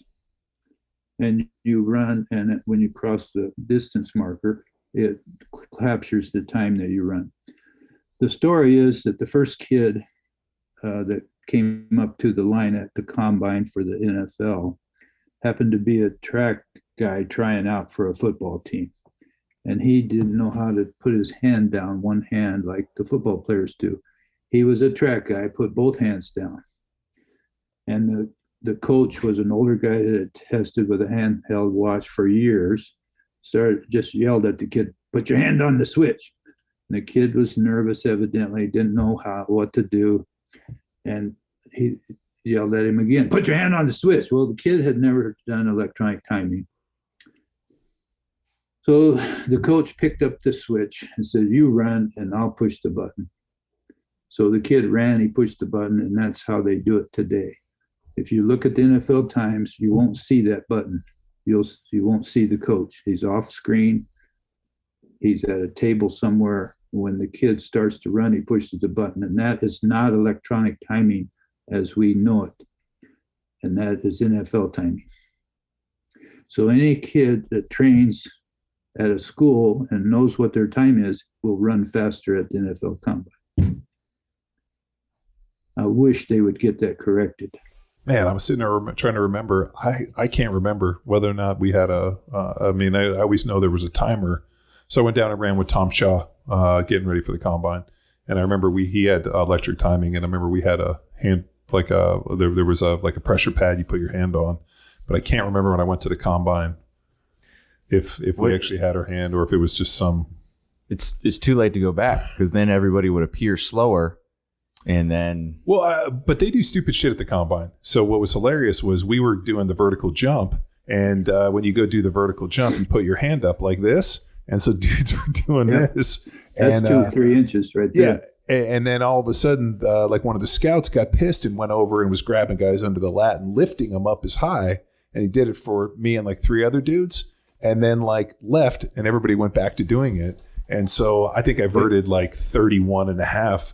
When I had been verting like 34, and I was like, "Fuck, this guy!" Like, if this guy could have got somebody else. And but yeah, then the other one was we were doing the 225 bench test, and I was like the 5th dude. Like there was a guy benching, there was a guy on deck, and whatever. And all of a sudden, the 5 guys in front of me all decided we're not going to do it, and they said, "You're up," and I hadn't warmed up. Oh. And then they just put me on the desk because of course we can't wait. We're in such a rush. So I laid down, and as I went to do the first rep, the guy yelled at me, "No rep," because he said I wasn't locking out. Oh, so that'll screw you up. Yeah, so I ended up with 20 something reps when I'd been getting in the 30s pretty consistent. But it would have been nice to warm up because they had a coach who was spotting people on the warm up, giving them like, "Hey, this is what the rep looks like." And I was like, "Okay, hey, I'll do a few reps. We'll see what the reps want, then I'll go for broke." And then they were like, "You're up." And like all the, you're in this room. There's all these strength coaches who, everybody's trying to should have done it naked. Yeah, like the fake alphas. Everybody's screaming. Everybody's got a shaved head and a goatee. And they need to eliminate the bench press. It's ridiculous. It has nothing to do with talent. You don't lay down when you play football. And anyone with alligator arms, that means you've got really short, stubby arms. It's going to bench press well. That's not what you want in football. You want length. You want linemen with long arms that can hold you back or push you around. So the bench press is just the wrong test for the sport of football. And I think Brendan Stye did 39 reps or something. He had the most at the time. Yeah. He was strong, dude. He had a huge barrel chest. Yeah, he benched. I remember him telling me he benched over 500 pounds. But I also remember him telling me that he couldn't bench press in the weight room, so they used to have to go down to the rec center to bench because you wouldn't let him bench. Well, I'd let him bench and try to break the record. The record was 500 pounds by Lawrence Pete, a middle guard. And Brendan did 480 like it was nothing, just boom. And so I said, all right, let's go 505. And he goes, no, I want 530 or something like that. It was ridiculous. 525 maybe, he said. I said, Brendan, just go 505. You'll have the new record because your 480 was tremendous. He refused. He put on 5 1/4 and missed it and never, ever achieved it again. And about that time is when we took the bench press out as a test. But he was extremely strong on the bench press and probably the strongest bench presser as a football player Nebraska ever had. Lawrence Pete was pretty darn good, though. Who was the strongest? I mean, is there one guy you can look back on and say that was the strongest football player we ever had in Nebraska? Well, Jerry Hannon was a shot putter from Levittown, New York, and he ended up being the 1980 heavyweight representative for the United States in the Olympics, and Jimmy Carter canceled the Olympics. But Jerry Hannon never got to play. He was never quite eligible at that time of the year. And he was only eligible about 1 week as a track athlete and broke the conference record in the discus on his first throw. He was just a freak of nature, being strong. He wasn't really a football player, but they put him out. He would be like a guard and it would just knock the guy down in front of him. I mean, knock him on his back. He was so strong. You can't describe the strength this guy was born with. And when he was a freshman, he came up to me and he says, Coach, the track coach told me to have you teach me how to do the hang clean.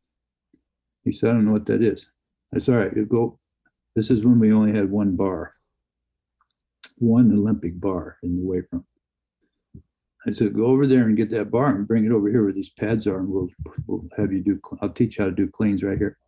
Well, the bar, someone was doing deadlifts over there, and it had 300 pounds on it. He said, Coach, where do you want it? And I turned around, and he's standing there with a 300-pound bar. He had walked over there, got it, and brought it over where I wanted it. I said, put it down, put it down, put it down. He was strong. I mean, he was strong. He was born strong. I'm sure there's, people that are outliers like him where they just for something, wired up just different. But did you ever really, were there other people that you saw like, I don't know if this kid's going to make it, and then somehow, matured into something where you were like, wow, they did the work, the program works, where you just, we would have never thought that this walk-on grows on to be this individual? Well, the one that comes to mind was early in my career, and I had just getting started, and I was in the weight room and mostly working with injured football players. I hadn't been named the strength coach yet. I was still an athlete, but I was helping these injured athletes. And this freshman came in the weight room, and he was I could see he was crying. I said, what's the matter? His name is Mike Barron. He had red hair, and they called him Red Barron. And he said, the coaches just told me that they're not going to allow me to walk on. And I go, well, what's wrong? I said, well, I'm 180 pounds, and I ran the 40 and 5.5. And so that wasn't good enough to even walk on as a guard, a football lineman. I said, well, one of your problems is you're so stiff, you can hardly move. You just, says, there's some dance teachers over in the women's PE building, and they teach something called Danish flexibility exercises. Let me go over there and get some of those exercises for you, and then I'll help you in the weight room. So I helped him, and he ended up being second team on our national champion in 70 and 71. There was a guy ahead of him, but he improved more than, well, he ran a 4.6. And at the time, no one had ever heard of anyone that ever got faster lifting weights. It just wasn't recorded yet. People didn't know about it. And so Mike Barron, I also had him enter weightlifting meets. He got And I was entering too, so I could see what it was all about. I won the state championship, but he got second in the 242-pound class. And he ended up gaining 50 pounds and improved 6/10 on the 40-yard dash. And so he was, he says, I was your first creation. So he tells people he was my first creation. So I'll go with that. Awesome story. Yeah. What's your training look like nowadays? You still hitting the weights? My next birthday will be 75, and I'll squat 405 that day. And pole vault 20 feet. I don't have a pole anymore, but I squatted 405 on my 60th birthday, and then I did it again on my 70th. Then I did it again on my 74th, and it's getting harder. So I've made a commitment to do that one more time on my 75th, and I'm going to cut that shit out. Enough of that. Enough of that. Enough of that. Yeah, that'll be enough. But I read somewhere where there was I can't even remember the name, but this was like when I was 60. I read where this 70-year-old guy squatted 405 on his I don't know, it wasn't maybe his birthday, but at his age. And I was impressed by that. And so I said, I'm going to try to do that. And it was hard at 60. So anyway, I'll try to do it again at 75, and then that'll be enough. I'll one-up that guy. Yeah, Pop Soren, Richard Soren, every year at Sorenex is his birthday, and then he deadlifts. Is it 405? Well, he pulled like 600. No, he pulled 600, and then he pulled 500. I want to say it was at least it was 400 or 500 pounds. I've seen him do it. Yeah. He's a great guy, very respectful. He's always been a nice guy to me, and has a tremendous company. And his son Bert, they do a tremendous job, and they make products that are kind of custom to what you need. They do a good job. Yeah, we have a whole weight room full of it here at our facility. So yeah, I'm a believer in the Sorenex stuff. I wish their lead times were a little fat or were a little quicker, but they're in demand, and they're building these Taj Mahal type of weight rooms. So it's pretty impressive to see what they've done. But let me put a little plug in for a company you might not know much about, Matrix. When I retired, I looked around the industry, and I thought about calling Sorenex. I had represented Powerlift before, Hammer Strength, Life Fitness, Mini Gym, Hydro Gym. I mean, all these different companies, Universal Gym, all these companies through the years. I thought, which company would make the most sense for me right now? And I chose Matrix. They didn't call me, I called them. Because they have factories in 5 countries, and they make over 500 products for strength and conditioning. They even make that's sized down, with weights sized down, not big heavy weight stacks. So Sorenex is catered to the hardcore lifter and has Matrix is more about the fitness, and the cardio line is from another planet. That's where they've really helped people. But I'm determined to get people to know who Matrix is for strength training. And we'll see how that goes. Do you still do a little aerobic, like a little bit of aerobic base, or are you still purely no aerobics for this kid? None. Never. I'll tell you why. You go out in Nebraska, you have to shovel snow certain times of the year, and people die. Even aerobic-minded joggers will go out, and when you get on a treadmill, your heart rate maybe goes up to 120 or something immediately, and it just purrs while you're walking on the treadmill. You do a set of squats, and your heart rate will go up to about 175, 180 the first rep. Your heart's a muscle, and if it can't handle that spike when you go out to shovel snow and it goes up to 180, you have a heart attack. So there are people that are joggers, they're in good shape, that can run 5 miles at a time, die shoveling snow. It happens. And so I'll use the snowblower. Yeah, you pay the local kid $20. I'll tell you this: when I lived in Philadelphia, I grew up in Southern California and then went to school in Berkeley. When I got drafted to go play for the Eagles, I remember I bought a house and we had a huge dump of snow. And so I went out the very first day and was like, I saw the snow and I'm like, dude, I'm going to shovel all this snow, because we had, gone skiing and, hadn't necessarily lived in it. So I went out and I shoveled my whole driveway, shoveled everything. I'm out there in a t-shirt. It's snowing. It was hot. And I remember I get done and I have this sense of accomplishment. And just then, the local kid who's probably 10, 11 years old comes up on his quad, and his dad had fashioned him a blade on the front of his quad. That's cool. He pulls up and he's like, hey, I was going to knock on your door and see if you wanted me to plow your driveway. And I was like, how much? And he's like, $10. I told the kid, I'm like, here's the deal. Anytime you see snow, plow it, come knock on my door, I'll give you $10. And I did it once. Yeah. Boyd, I played lacrosse on the East Coast, and so we'd have a dump of snow every January, and that was our essentially conditioning: shovel the field for 2 hours, and then practice for 2 hours. No weightlifting, but it's a little different sport. That was better than jogging around the field. Oh God, yeah. I think in a balanced program, you got to bang heavy weights. I mean, I like just going out and walking a little bit, put on a weighted vest, and just kind of hiking around in our place. I find that that's pretty good for me just to get outside. But I'm right, man. Jogging 5 miles and doing some low level endurance work as your primary form of training just feels like a slow death. There's a program since I hooked up with Matrix. I don't have it in front of me. I got it down in my weight room.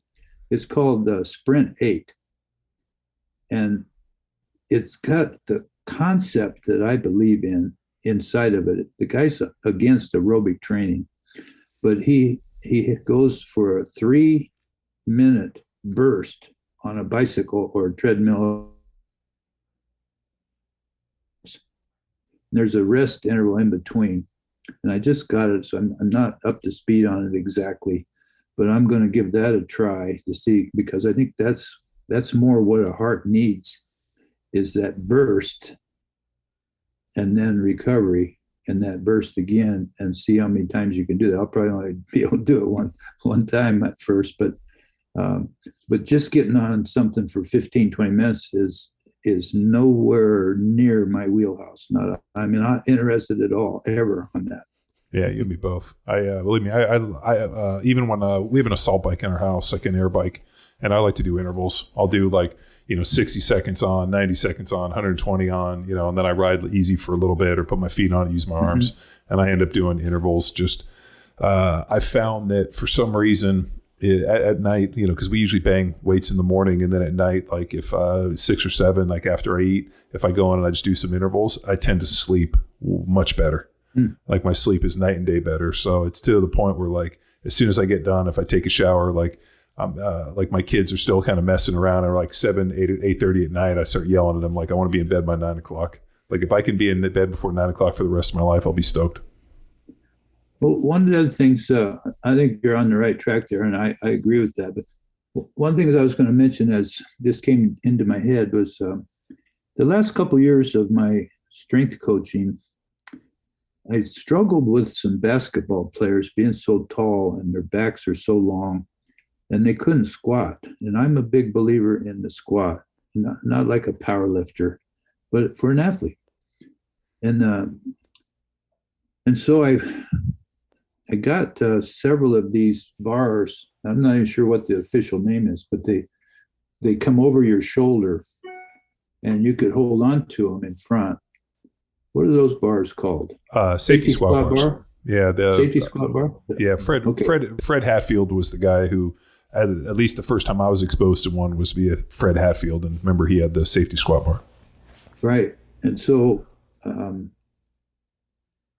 I started experimenting with these basketball players, and then discovered that with these little short handles in a power rack, you can hold on, and the bar can have weights on it, and you don't have to have your hands on the safety squat bar. You can, but for these basketball players, particularly with their long backs, if they hold on to these little handles, they can squat down almost to the floor.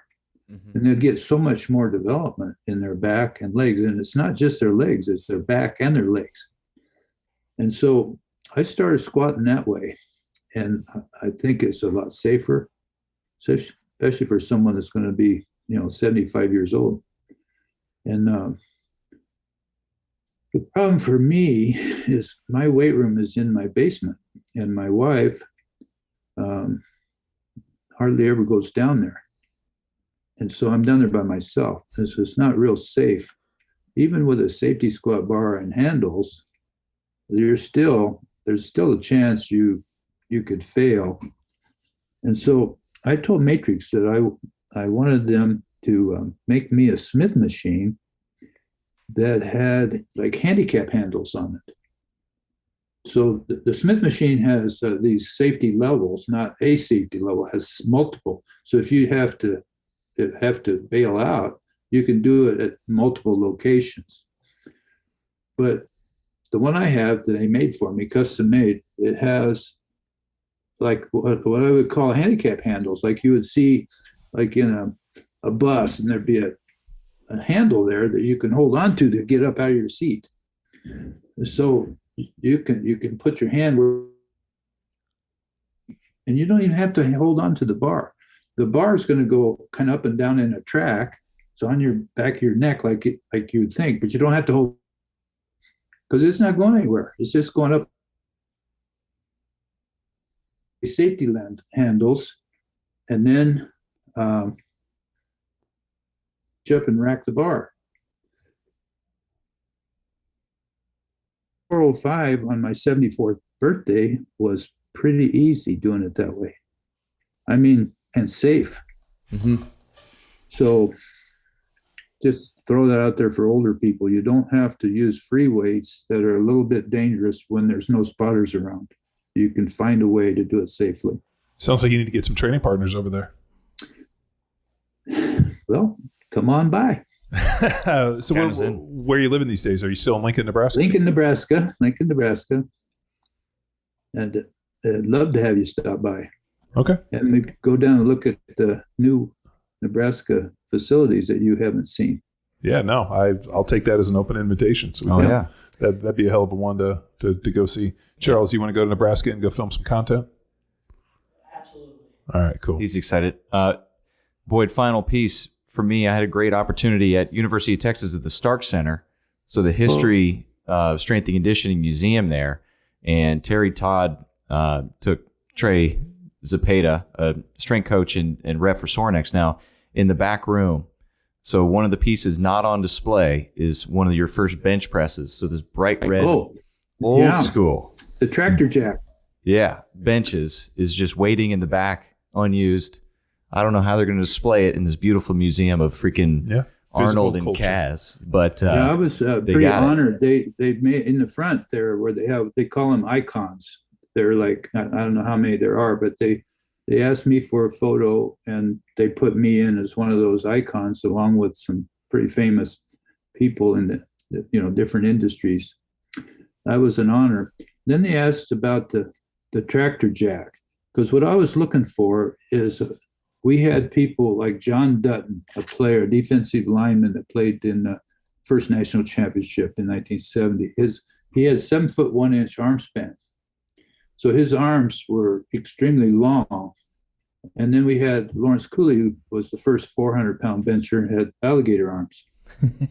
And so when they would work out, we'd have to figure out a way to get the bar off the rack. And I sent a letter out to Nebraska farmers, and I asked for a tractor jack, and I got like 6 of them, free, donated. Had a welder, but weld them into our benches. And so you could adjust the height of the bar, and then it worked for you. Or you could lower it or raise it. You didn't have to take the weight off the bar. Just adjusted it. So they wanted that because it was the first adjustable bench that they'd ever seen. Then I went with AMF and made one from how they do parallel bars. They have a chrome thing that has a handle that tightens it down, but then it has a spring loaded, and it is a little bit too dangerous because that spring could shoot up, and we had a couple guys get hit in the chin with that. So we went away from that one. but I was always looking for adjustable bar. So Nebraska has, if you come to Nebraska, you'll see they have something called a transformer that transforms from a squat rack to a clean station. With a touch of a button, the bar catch moves electrically and the bar catches move electrically. So you just push a button, the bar goes to the height you want, you bring the safety level up. And then on a prototype, before I left, I had created a prototype that has the elite form unit. You push the button, what exercise you want to do, and those automatically adjust to your height. All you do is tell who you are, what exercise you want to do, and there it is. The future. So Nebraska's got Innovation. some big time stuff. Yeah. Well, hopefully Scott Frost. Scott Frost played at Stanford and then transferred to Nebraska. Yeah. And then went on, and I remember him because obviously Stanford was a rival of Cal's, but I remember him transferring out, and then I want to say he played safety for the Jets. Yes. Yeah. When I was in Philly, so I knew who he was, and just the fact that he had been a quarterback and now all of a sudden he played, but I think he ended up peeling out after a bunch of injuries after a couple of years. But I do remember him, and he's gone on, and I know he had a kind of a rough beginning at Nebraska, but I'm glad that they've shown confidence in him and extend his contract. He should do pretty good. Yeah, they had a heck of a year this year. They lost 9 games, and every single one of those games they were ahead at one point. They were ahead and going to win the game, and then didn't. And that's the most unique, unbelievable season I've ever seen. They were ahead of Michigan. Michigan was one of the final 4 teams. And they were ahead of Iowa by 21 points and still lost. It was incredible. Need more long distance running. I was going to say they need better conditioning in the fourth quarter, so they better put in a 1.5 mile run for their conditioning test. Yeah. Yeah, it's almost like they've been out distance running now. But I know they're not. I know Zach Duvall is the head strength coach, and he's doing a good job. And they just don't have the talent at certain positions that they need, and they're working on that. I think, according to today's paper, they have done better in the portal, the transfer portal, than any other school in the country at this point right now. They have beefed up the areas that they needed to from the portal this year. So that's changing the game, but that's how it's working. Yeah. Cool. Well, right. Boyd, thank you so much for coming on Power Athlete Radio. It was great to reconnect and also hear some of these stories. So if you guys want more information, you guys want to reach out to Boyd, what's the easiest way for people to get a hold of you? My email is boydepley@mac.com. And that email I mentioned the website, they should check out epleyadvantage.com. And we're in the process of switching over from something that my wife ran for years called Epic Athletic Performance. She's now a realtor, and so we're going to shut that down, and it's going to become epleyadvantage.com. And there's a couple things it'll be about 2 weeks before it's all ready to go. But if somebody wants something, just have them get a hold of me, and I'm happy to help. Awesome. Yes. Well, cool. Thank you very much. Yeah, thanks for taking the time. And thanks Enjoyed the conversation today. Thank you for having me. Yes, sir. Thank you. Now it's time for you to empower your performance. You can find Boyd Epley on Instagram @Boyd Epley. Until next time, bye!